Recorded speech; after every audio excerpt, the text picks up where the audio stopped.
Hi everyone, welcome to Happy to See Me. I'm Erika Casupanan. This week I'm talking to Mike Yerxa, who is an iconic reality TV producer here in Canada. Before we get to that, let's talk about what I was happy to see this week. So this week I went to a meetup for a charity. It was the Girls E-Mentorship Program, or GEM. And it's this charity that provides mentorship for teenage women who are facing socioeconomic barriers and partnering them with professional women mentors to help them get through parts of high school, like choosing the right courses, applying for universities, creating resumes, and really setting them up with the mentorship that can help them to be successful in their eventual professional lives. I had the pleasure of being a speaker at one of their events this year, and it was honestly so humbling to, one, go back and talk about what it was like for me in high school and to talk about all the insecurities and uncertainties I had. And two, to see how just through being honest and willing to share that story, it was so validating for so many of the teenagers who were part of this program. And honestly, I think it was such a highlight to see that there's still that shared experience with feeling uncertain and feeling like having the right mentor in place can really help you to believe that you are capable of so much. So if you are in Toronto and you are interested in becoming a mentor, you can look them up. It's called Girls E-Mentorship. And if you're not from Toronto, I'm sure there's so many amazing mentorship programs in your area. So check it out because it could go a long way in helping someone to feel more confident. Now, speaking of feeling confident, I am so pumped to share this interview with Mike Yerxa. Mike is a reality TV producer who has worked on so many Canadian shows like, and let me read it to make sure I get almost all of them, The Amazing Race Canada, Canada's Drag Race, Canada's Got Talent, One Queen, Five Queers, Call Me Mother, Canada's Ultimate Challenge, and more. And for folks who are millennials or older, you might remember Mike from being on One Girl, Five Gays. So Mike talks about the experience of being a reality TV producer. One, he talks about what that actually means, but then he also talks about his approach to telling the stories of real people and doing so in a way that prioritizes truth and love and having everybody be their best. I am jealous of anyone that Mike has produced because I think he's fantastic at what he does. So you'll see how much heart he puts into reality TV production. Plus, at the end, he shares some tips for any reality TV hopefuls there, and he shares what casting directors like and don't like. So let's get into it. This is Mike Yerxa. I hope that you enjoy it. Mike Yerxa, welcome to the pod. Thrilled to be here, Erika. Thrilled to be here. You are honestly a bit of a reality TV icon in Canada, even if people don't realize. I know that people first met you on screen during One Girl, Five Gays years ago, and then you are behind so many of the amazing reality TV shows that people are huge fans of, like Amazing Race Canada. You were part of Canada's Drag Race, Canada's Got Talent, Canada's Ultimate Challenge. The list goes on and on and on. So I'm excited to get into how you have been both on screen for reality TV and behind the scenes. But I do want to start with where it all began. You grew up in New Brunswick. And for those who are not from Canada and you're not familiar with New Brunswick, it is this province way on the east side of Canada. It's like past Maine, so it's on one end of Canada. Did you become interested in TV at a young age, and where did you get that influence when you're growing up in a small town? Great question. I just love, I ask questions. That's what I do for a living, so I love a good question. So for me, I grew up in New Brunswick. My mom was a high school English and drama teacher, theater arts teacher, and she the local high school had a really incredible theater program. She started out by choreographing the musicals there, and then later took over directing them, like through the entire 90s, up until she retired in 2010. And some of my earliest memories are, she also was involved in a summer theater company that they would do in the community. And some of my earliest memories that I can think of are listening to like the Little Shop of Horrors album or cast recording. And I had this little like Walkman that had an external speaker on it. And I remember thinking, oh my gosh, like music can sound like this. It's amazing. And of course that's Howard Ashman, who wrote Little Mermaid and Beauty and the Beast. And was an incredible visionary. And so my mom really was a big champion she was kind of like the Mr. Holland in Mr. Holland's Opus of the community. Like her big gift was she could allow students to be aware or see the thing that maybe they couldn't see in themselves quite yet. And truly, most of my work that I've done in reality television is an extension of what my mom did in a smaller community and is still doing. And really, it's just about empowering, uplifting people, making them believe in themselves. And I think in reality competition series, so many things come into play. I mean, you would know this better than anyone, but it's like, your mental, your emotional, your imposter syndrome all come into play. And I think, just having a producer like myself or other producers who believes in you or just that you can kind of trust is everything, and I think that, my job in all of the environments in which I've been fortunate enough to work is just to uplift and empower people and make them feel seen and heard and validated and loved, truthfully. Thank you for sharing your philosophy when it comes to reality TV production. And I feel like you're one of the folks out there where you are trying to do right by the person that you're interviewing or by the person whose story you're portraying. Mm-hmm. And there's a lot of people who listen to this podcast who are reality TV fans. And it's really common for reality TV fans to, have gripes with how a show is changing and say it's because production is doing this or production is doing that. But I think that there's actually a lot of people who misunderstand what a reality TV producer actually does. So can you clarify, what does a reality TV producer do? Well, I mean, the question I get asked, about my job the most is it scripted? Is it scripted? And I always say, no, it's produced. And so what that means is, obviously we do a ton of prep work going into any series, right? And we take a look at our cast, we speak to our cast, we ask them questions, we, learn about their stories, we learn about what they're comfortable sharing, what they're not comfortable sharing, and so we do a lot of prep going into it. And then what we do is we sort of see, where there might be natural places in the show's narrative, that's already been produced. Like, for instance, in challenge-based shows, there might be a great opportunity for, someone to talk about walking their sister down the aisle. And because there's a challenge about, let's say, like a wedding veil, so, and I when we worked on Canada's Drag Race season 1, we actually got to, be sort of the inaugural, version without Rue, but in English speaking version. And we had 2 weeks just to break down every single challenge that we had built into our show. And then we would look at example episodes from the American show and Rue's version. And that it really helped us to figure out where we might tell whose story. Sometimes it was related to what the runway theme was, but sometimes it would be related to the challenge, and sometimes it would just come up organically. So I think, like, in terms of reality TV producers, I think reality television was built on exploitation and manipulation. I don't really go with that model because I think the competition in and of itself will create tension and drama. Like, enough. We don't need to be digging for it.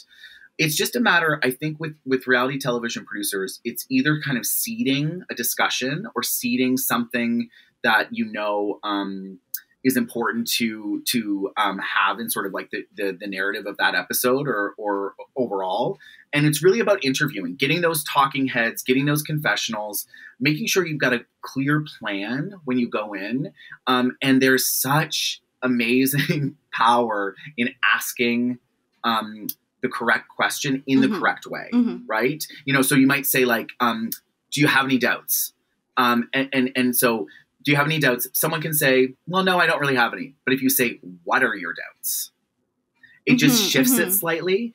And so it's just, so for us as producers, we really are listening to everything. And it's really storytelling, like on the fly, live as it's happening. It's exhilarating. It's also really exhausting and really draining at times, but it really is exhilarating to be in those moments with people where they have revelations or they have discoveries or their lives change forever. Like to be that close to them and to get them to talk about it, it's really a gift. Yeah, I can totally relate as you're saying that there's a level of precision that's involved, right? Asking the right question at the right time. I've certainly had situations where I was asked the right question and all of a sudden I'm bawling my eyes out, sharing my whole life story and all my family insecurities. Then I've also been in situations where I've been asked, I think, a question, but not in the right way. And I'm like, nope, not interested in this. This person doesn't get me, shut down. So yes, it requires a lot of being able to understand and empathize with the people who are around you. And I know that you have also worked on documentary filmmaking. And so with documentary filmmaking and with reality TV, it is still telling the stories of these real people in an unscripted way. But what would you say is the difference with the storytelling approach for both of them? I think, the greatest piece of advice I could give anyone, who's interested in reality television or coming into it as a storyteller, is to always lead with curiosity and never judgment. Just because your lived experience is vastly different than the person you're interviewing, just lead with curiosity. There are two questions. Why did you do that? How did it make you feel? And if you cover those, you're usually pretty good in terms of, why did you pick that challenge and not that one? Why did you vote that person out and not the person you said you would? And how did it make you feel? Right? If you cover both those things, you're golden for the edit, right?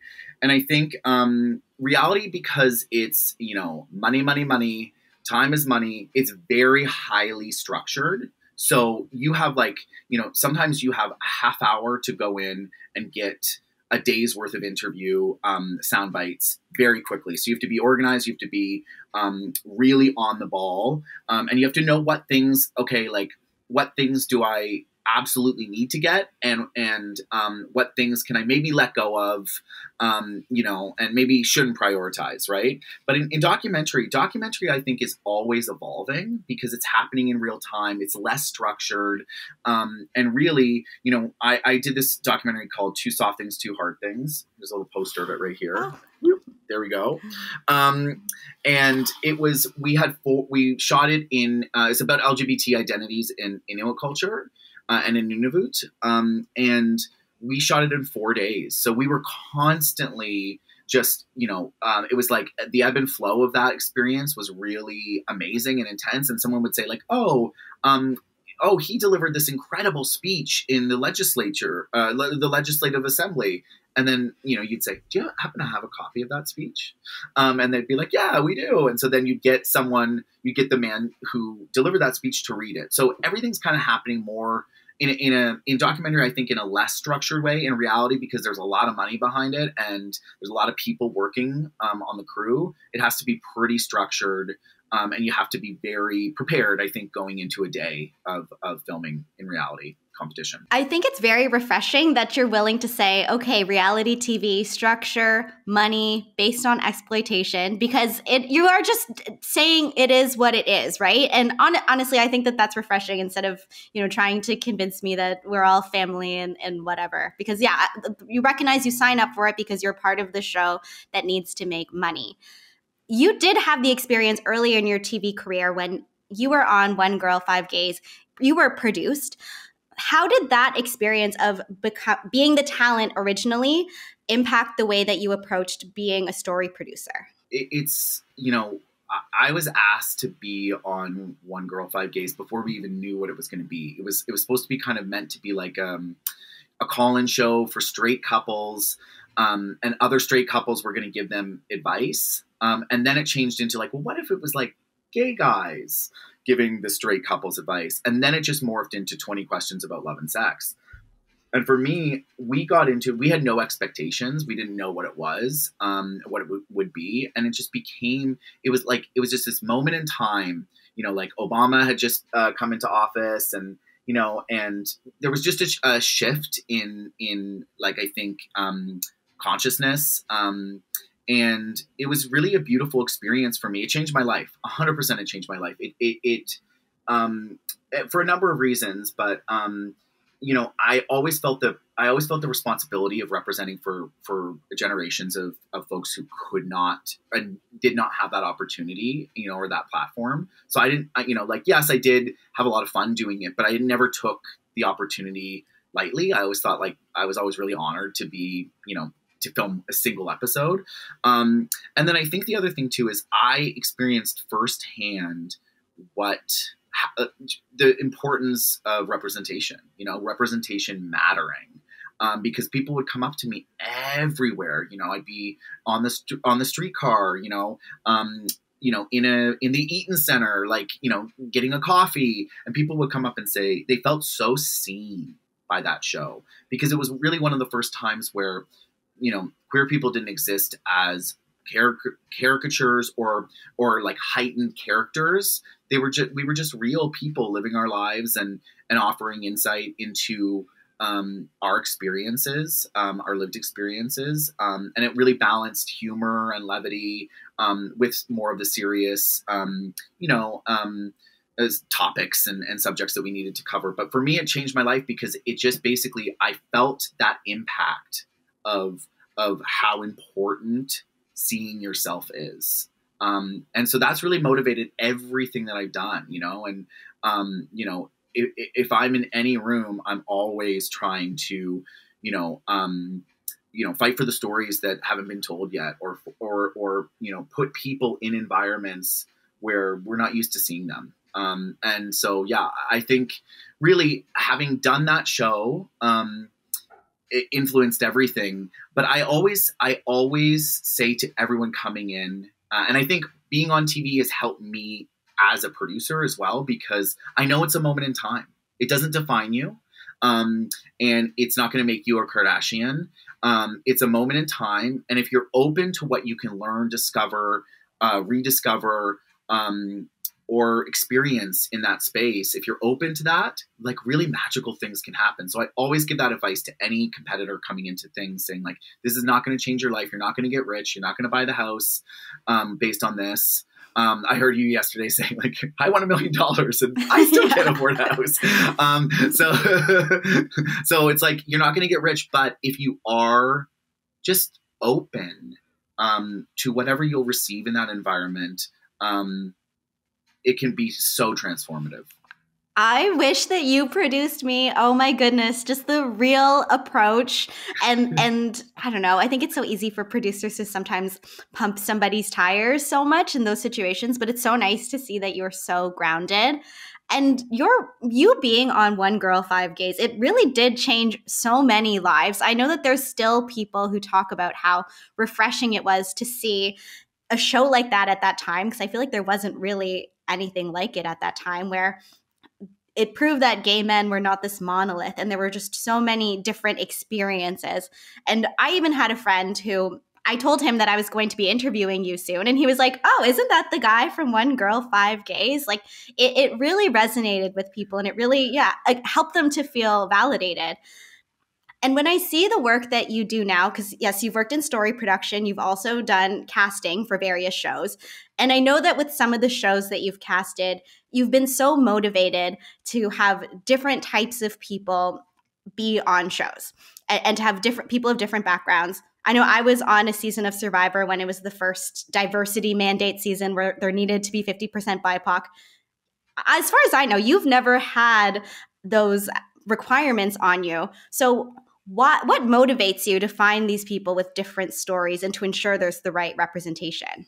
Excellent question. I think for me, it's maybe a little selfish. Like, I think I am so intrigued by our differences, as human beings, right? Like, and I'm so, as a storyteller, I'm so drawn to just an experience that is so different than mine, right? And so for me, I think there's a little selfishness in it, being like, I want, and I think the thing in my life that I've always maintained is I've always been open to the thing I don't know yet. Based on my own lived experience, based on my own upbringing, my education, like there's always blind spots, right? And you can never know, you can never know truly what it's like to walk in someone else's shoes. But you can do your best to be an ally, to listen, to uplift them, to empower them in the space. And so for me, there's that little selfishness of like, I want to get to know people whose lived experiences and upbringings are so vastly different than mine. But I also think like, if you can't see yourself, you don't know you can be yourself, mm-hmm. right? So if you never see yourself represented, you don't know the kind of life, or you don't know the kind of power you may have. And so for me, it's like, when I go in to any sort of a space or any project, I want to make sure that it's just full of people that have not been in that space, have not had those opportunities. We had 5 Black men on Amazing Race Canada last year. And it was really incredible. I was so proud of that because, even in Canada, I mean, like that would not have happened even a couple years ago, And so I'm really proud of the work that we are continuing to do to just push new stories and it's just, I don't know, it's just fascinating to sit there and listen to someone, who immigrated from Zimbabwe at 13 and their experience. Like it's so fascinating. And I'd rather listen to that all day long than, like a white gay named Colin who, I don't know, like hasn't really experienced depression. No offense to the Collins out there, but I'm more interested in just, we love them, but I'm more interested in like, just some, some actual oppression, some struggle, In your time of interviewing all these people who were different than you, was there a moment when you were just completely humbled by something that somebody shared with you? So in the pandemic, because I'm an extrovert and people are my thing. I love being around people. I never want to be alone. Even though I'm getting better at it, I'm getting better at being alone. But I interviewed I worked on 11 different projects during the pandemic and I interviewed about 500 people. I did an interview for this show called Battle of the Blades, and we had the first all Black pairs team on that show, Akeem Aliu and Vanessa James. And so they made it all the way to the finale. And I did an interview with Vanessa where I just asked her what Akeem had taught her through the experience. And she got very emotional. And it was the first time I think in her life that she had spoken about openly what it was like to be Black in the sport of figure skating. And how sort of tightly wound she had to be, and how careful and calculated and considerate she had to be of every little aspect of it. And Akeem just taught her to just unabashedly be herself, to, own her Blackness, to own, that part of her that I think her sport had made her feel like she had to neuter. Or she had to sort of dull. And it's interesting, she got really emotional in the interview and then we cut it together and I sent everyone because right before they were going to skate in the finale, they would play their packs, and so I sent everyone who was competing in the finale just so that nothing would trip them up right before they went out to skate. And then there was a back and forth where like Vanessa wasn't, like she just didn't know if she could kind of release that to the public, right? And so I sent her this email just saying, I will respect whatever you do, but here's the reasons why I think this is so powerful, and I think why it will resonate with so many. And so I got an email at like 3 a.m. being like, yep, we're good. We talked about it all night. We want it to run. And I think for me, that was such a big moment because I think it was, I could watch her be free, you know, like come into a freedom that she never had before. And then she ended up like partnering with Eric Radford, you know, who's multiple Olympic medalist, and they went to the last Olympics together. And so she got to have another Olympic experience. And I think the freedom she found through just saying that and speaking that into being, I think, you know, was one of the things that led her there. It was so powerful. So like incredible. Whew. I think that that's where those amazing moments in reality TV come from, when you're able to make the talent on the show feel comfortable enough to feel free and have those authentic moments and be themselves. Because, you know, I feel like we've seen, now that reality TV has been around for so long, I think it's also really easy to see the people who are trying to create those moments versus the people who are allowing them to just sit and breathe and be themselves. And I do think that that comes as a result of strong production. You have been part of reality TV now for the last 10 years. What has changed about the way that you approach producing a show? Great question. Erika, you have great questions. I love these. These are awesome. Yeah, I think what has changed for me is just my own personal growth. I think my own, the work I've done on myself, my own journey towards, you know, some form of self-actualization. But, you know, I think I have really, it's that, I think it's really that curiosity instead of judgment, you know, like, and to also take your ego out of it, right? Because, you know, when you can really remove your ego and just focus in on the work, you know, and be present with people and ask the right questions and create that safe space, like magic can happen, you know?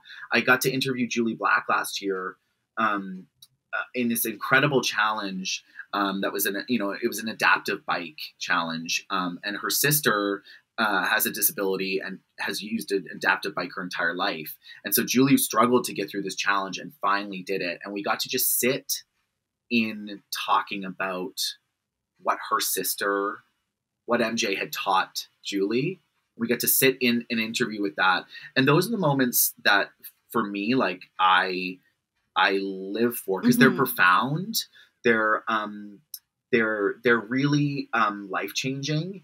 And I love to just sit in those moments in an interview to remind that person of what they've just done, you know, or what they've just pushed through, or, you know, how they've just shown up to represent for a loved one or for their team or for, you know, their partner.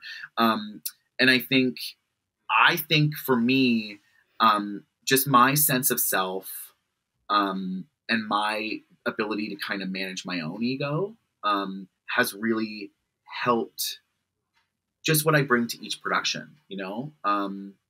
And I also think that we're moving to a place of, you know, we don't want to watch people be shitty to each other. We don't, you know, like, there's a reason why Schitt's Creek was the biggest show during the pandemic, and everyone became like, you know, Dan Levy ended up hosting SNL, you know, and it's because that was a show where people were nice to one another. You know, it was a town where people were kind.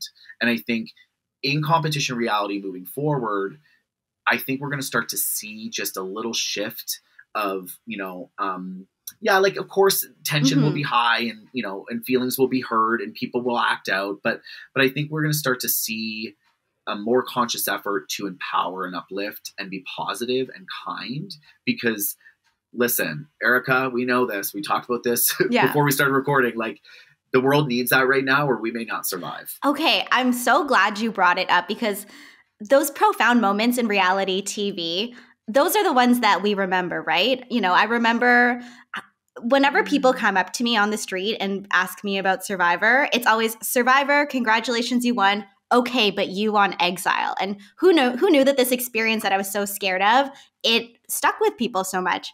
So those are the moments that people remember. At the same time, as you said, the conflict and the high tension, those are what drive conversation. That's the, you know, the drama that surrounds the show that has people now looking for tea, and then there's all this other spill off to talk about it. So then How do you, as a story producer, find the right balance between those profound moments that can mean something versus I'd say probably the more bottom of the barrel stuff that drives conversation? I mean, to me, I think maybe I'm just like I've always been in my feelings. Like, you know, I'm like, my feelings are always right here. And I've never said, I said to someone recently, I'm like, I've never said no to anything. Because I'm just like, I'm like that. Maybe that is my best friend. Maybe that's a connection, my future best friend that I just haven't met yet. Or maybe that's the experience I didn't know I needed to have. That's going to change my life. Right. So I say yes to mostly everything. And I think, you know, when I said yes to start working in reality TV, I was a little, I guess maybe reticent to like, I didn't want to exploit people. I didn't want people to come out of the experience feeling like they were taken advantage of, like it wasn't a positive one. Because the other thing too is if your cast doesn't like the experience and shit talks the show, that's not good. You know, like it's not good for the longevity of the show. It's not good for bringing in new folks, new casts. And so for me, it was always really important that anyone who was in an experience that I was involved with left feeling seen and heard and like it was a positive experience. It can't always be positive, but I think I think there will always be tension and conflict between people, between human beings. It will exist, and it could be over anything, right? And ego is the root of all evil, right?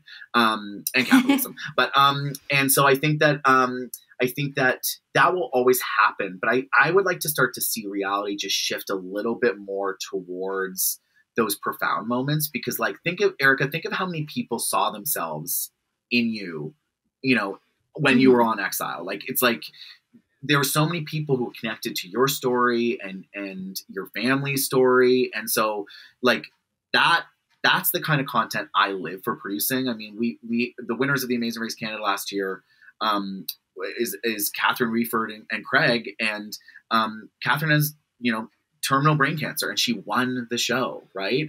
And so there's not too much that's more profound than that, but I think that like that's the thing that, you know, that's the thing I think as viewers we want the conflict, we want the tension, but the thing that you remember are those human moments, you know, because they make you feel seen. Right? That's the thing, to see somebody actually cry, and not to say that we live off of everybody crying, but then to see that vulnerable moment where it's real and it's not because they're trying to make a meme. It's not because they're trying to impress anyone. That's real. Like those are the moments that we're always going to remember.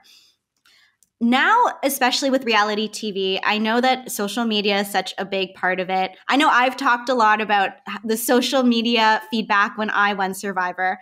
So knowing that now there's so much more conversation from the viewers that the contestants are now able to see. And also it's kind of like a mob mentality. So it's either people love you or they don't love you. Is that something that you consider when you're going in to produce a show? And do you feel any responsibility to set up any of your cast for success? Ooh, great question. I think there's definitely a consciousness around that in particular that there wasn't even 5 years ago. You know, like it was kind of like, you know, in Canada, we're a smaller country. And so the sort of backlash or the fandoms are a little bit smaller and a little maybe less rabid.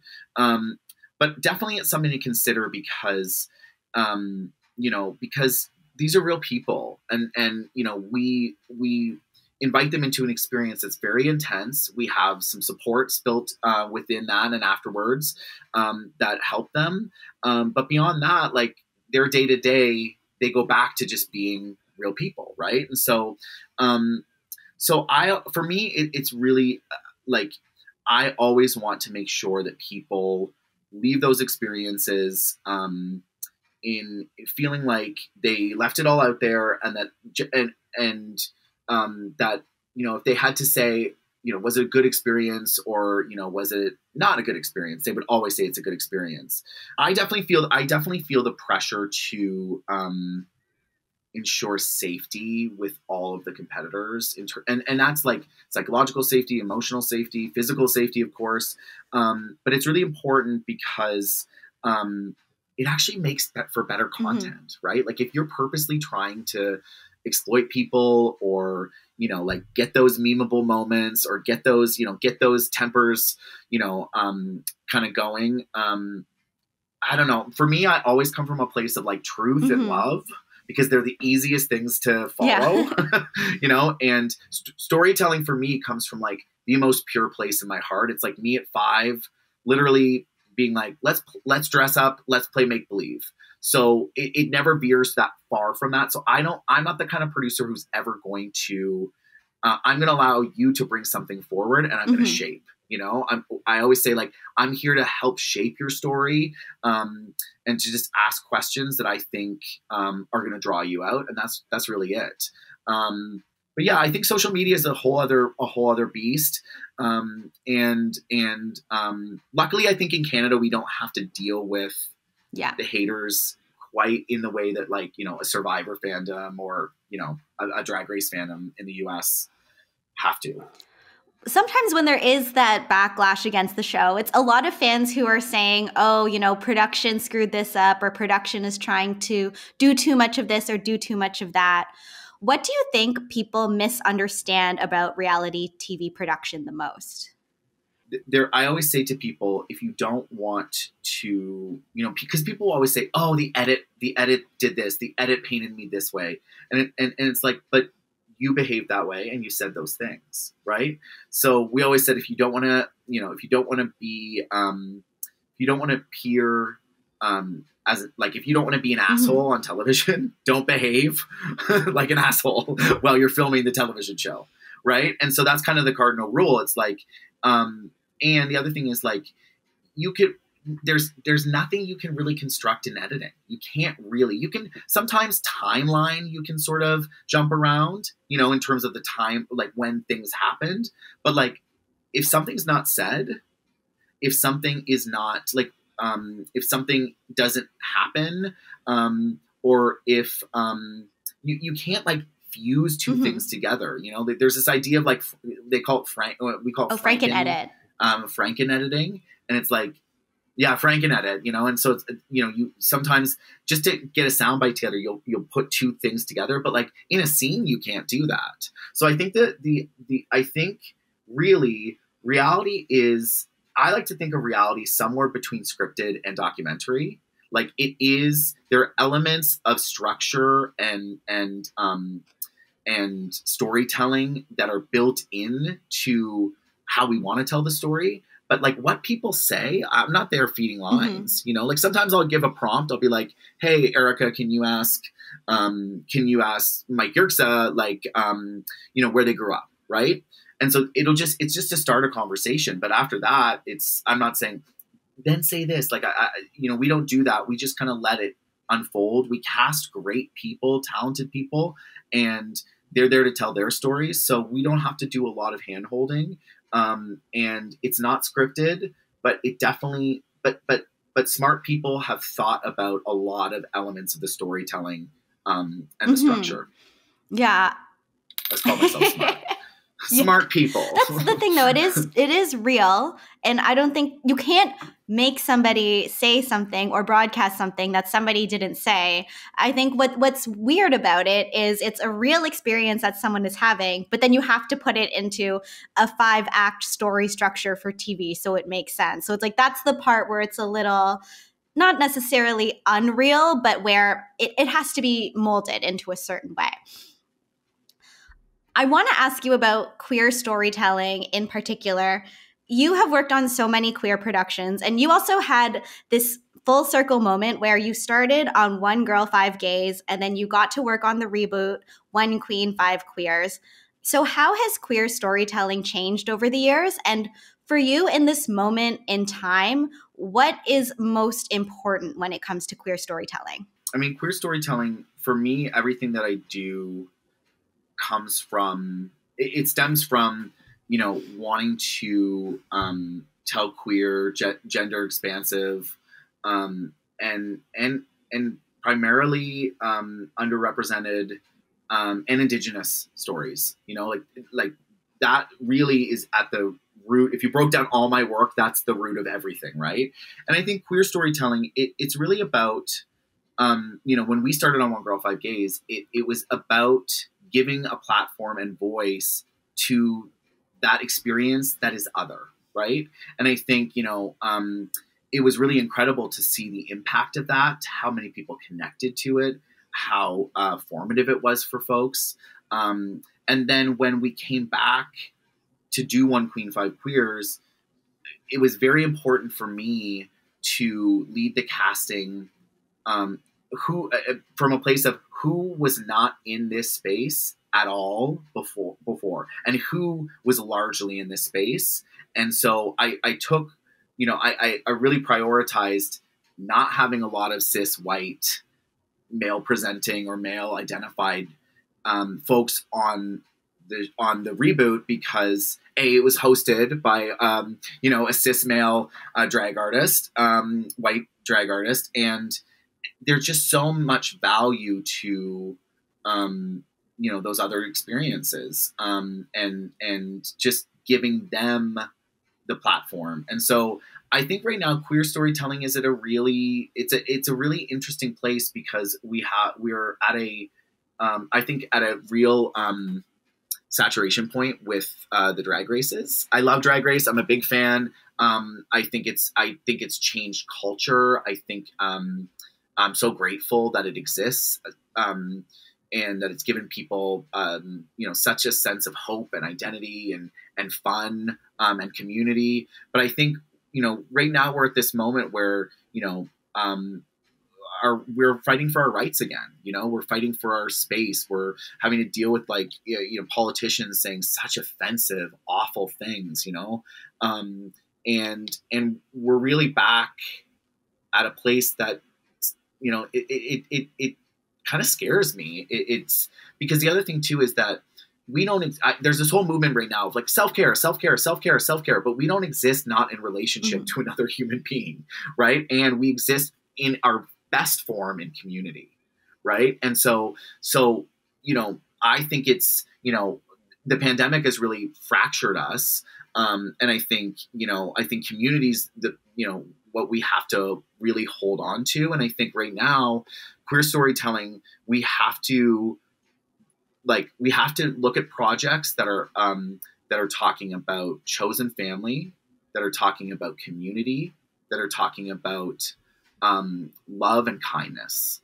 Because I think that really at the core of things, the queer community is about that, another thing too is that we have to, I'm starting to see myself as a bit of a queer elder.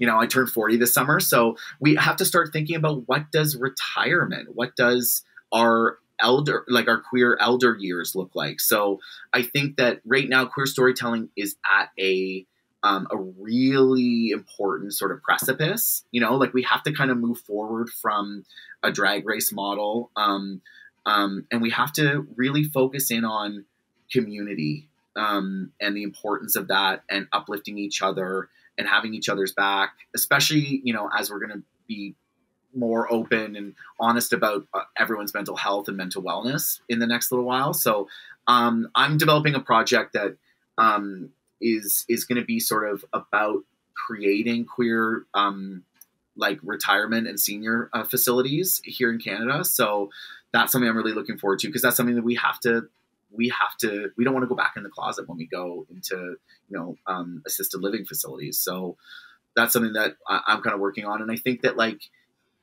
it's really important and vital right now that the right kind of queer projects come to be and celebrate community. Oh, completely. I think it's easy to see reality TV and things like Drag Race as something that's escapist and just for fun. But the thing is, it actually has really tangible impact on the world and how we see each other. Because when we see these different people and we know that they are valid and that their stories and their rights are valid, then hopefully that's what turns things into the right direction so that everybody can live freely to be themselves. And it's a lot of responsibility working in TV and working in casting and really being able to almost like be the gatekeeper and determine what are the stories that are on TV. Before we end off, I do want to ask you some questions about casting. I know that there are people who listen to this, they're reality TV fans. I know that so many people dream of being on reality TV themselves. So I would love to get some insight from a casting producer. What are the biggest mistakes that people make when it comes to applying for a reality TV show? One big mistake that people make is really trying to impress. So they're like very on. Like I remember there was a one individual who came into the casting room for Amazing Race one year and like threw back their head into a big Julia Roberts laugh, and they were just the effort was there from the get-go, and they could not relax. And so I think the thing is, be yourself. There's only one of you. You're incredible. You've gotten this far in your journey, and you've gotten to a place where you're considering putting yourself forward. And that comes with that comes with the chance of not being selected, right? But be yourself and think about the things that make you truly unique. Like, why are you, why is this person not just a carbon copy of this other person, right? Like, what makes you truly unique? What makes you stand out?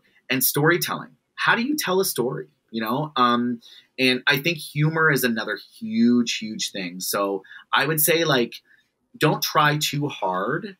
Be yourself, and say yes until it doesn't make sense to say yes anymore, right? And so I always say that to people, like when I reach out and do some outreach for any of my projects, I say, well, why don't we end this call at a yes? And, you can think about it.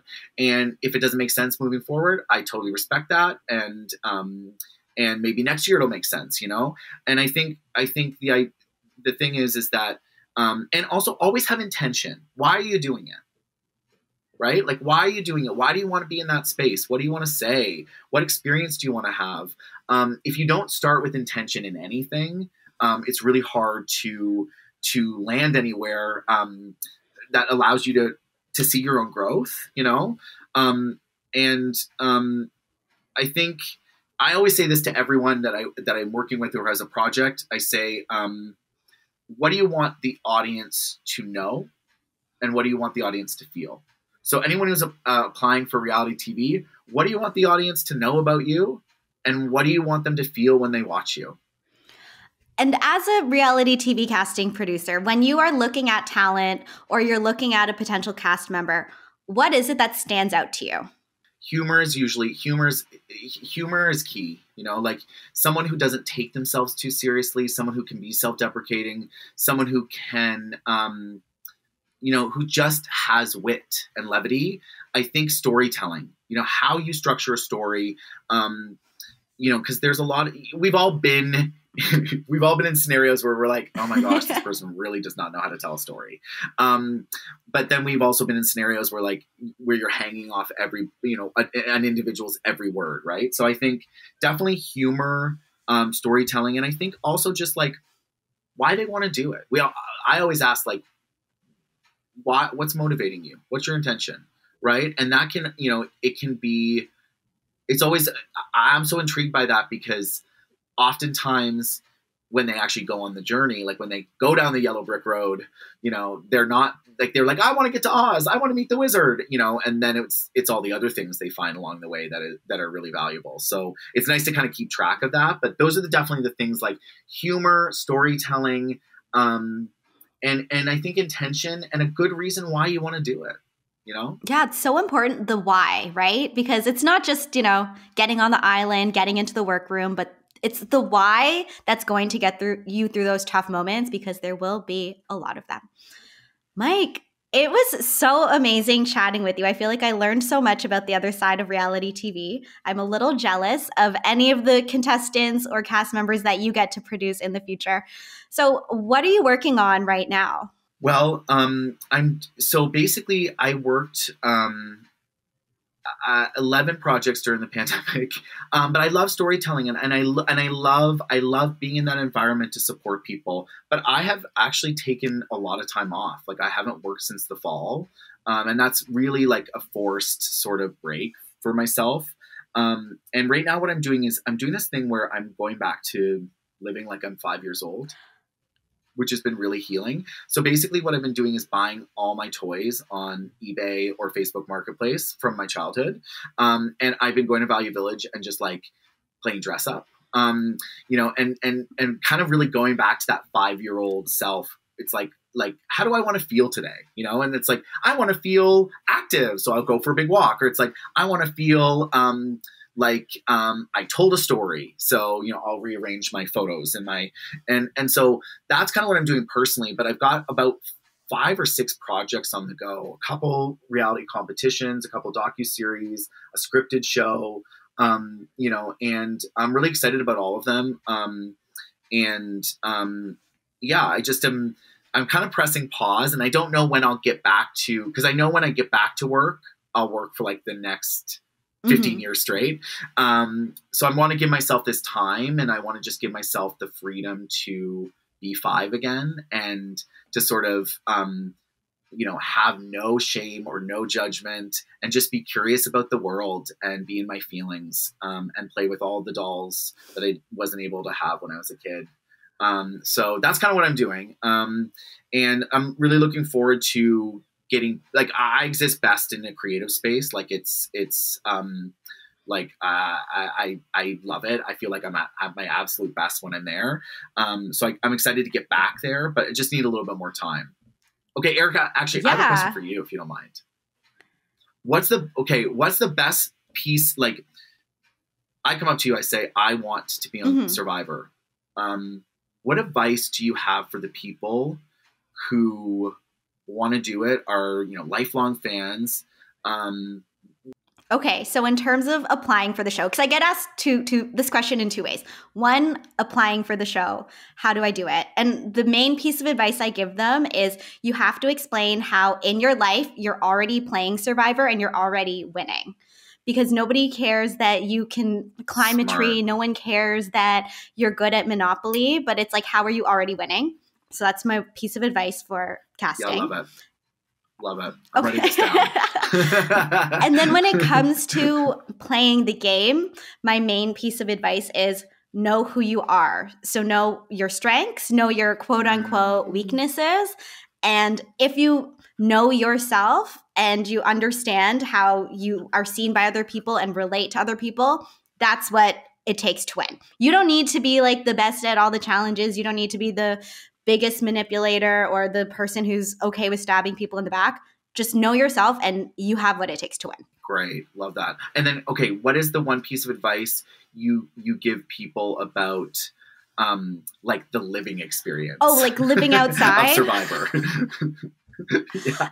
I was so bad at the living experience. I think that because, you come up with the certain characters or the certain roles that someone on a cast occupies. I'm pretty sure I was the person who was cast who did not know how to live outside, didn't know how to do it. Afterwards, production told me, someone from production was like, I was actually happy that you were the one that was exiled because we knew it would be really interesting. So my advice is don't take advice from me when it comes to being outside.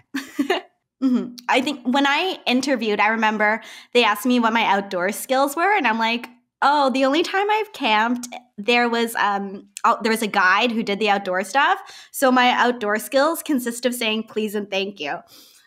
And they're probably like, great. No, honestly, like I could just see a big check mark being written, like being like, yep, yeah. She's on the show. There it is. And then you won. Yeah. You don't need to know how to do any of that outside stuff. But it would be easier if you did know how to open a coconut. But you know what, though? You got a strong sense of self. That's the most important thing. And I think that not enough people ask me about the experience after the show and with social media and everything. It's funny. Once people come off the show, then people come to me and ask about the experience with social media. But people don't think about it going into it. But also my advice for that part is, again, to know yourself and to know that everything that everybody is saying about you, it's about this like version of you that's real, but also not really real. So focus on who you really are, your real friends and family, and like acknowledge and accept that all this stuff is being said about you. But at the end of the day, it has nothing to do with you and your self-worth. Nothing. That's the thing, right? It's like when we start to know that like 98% of the things that people say or deflect or project onto us actually have nothing to do with us. Exactly. Because no one who likes themselves is going to be talking shit about you.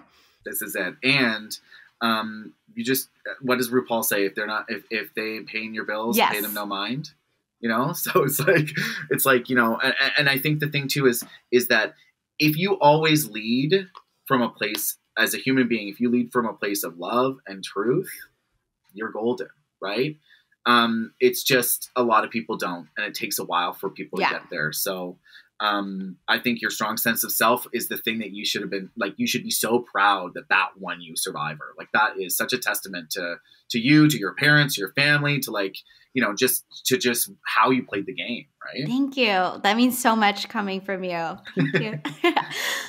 So if people want to keep up with you, where can they find you? I am on Instagram. I really love telling, I'm really active in my Instagram story right now. It's, I'm going to Value Village a lot. So it's my treasure hunting at Value Village and what I find every day. So you can find me at Mike Yerxa, Yerxa, on Instagram. I'm also on Twitter. I don't use Twitter too much. Because I'm turning 40, I think that those are the only two I have. That's all you need. Honestly, you have a well-deserved break. That's all you need. I know that you have taken some time off to play dress up and do all that fun stuff, but thank you so much for making the time to chat with me. I loved hearing from you and learning from you, and I'm sure everyone else did too. Thank you, Erika. You're a gem. Keep doing what you're doing. How amazing was that conversation with Mike Yerxa? I feel like I got so much amazing insight into the world of reality TV production. If you have a friend who is a reality TV fan, please send them the episode and see what they think. If you haven't already, it would mean so much to me if you rate, reviewed, and subscribe to the podcast wherever you get your podcast. We are also on YouTube. We are Happy to See Me Pod on YouTube, so please subscribe there. And on Instagram, the podcast is at Happy to See Me Pod. Thank you so much for being here. I cannot wait to talk to you next week.